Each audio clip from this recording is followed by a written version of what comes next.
Friends మా బాబాయ్ ఎక్కడో తిరిగి ఇదిగో దోసకాయ చెట్టు అయితే పీకొచ్చాడు.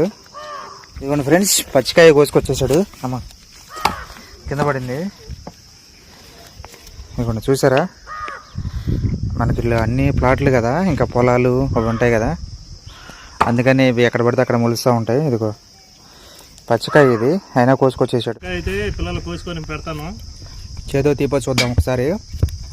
దోసకాయకి ఏం కాదు కదా.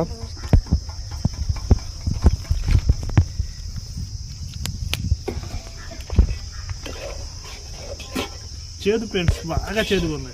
తినలేం ఫ్రెండ్స్ ఇది, కాకపోతే పట్టుకో విత్తనాలు తీసేసి తినొచ్చు ఫ్రెండ్స్. కన్న మట్టు బాగుంది ఫ్రెండ్స్.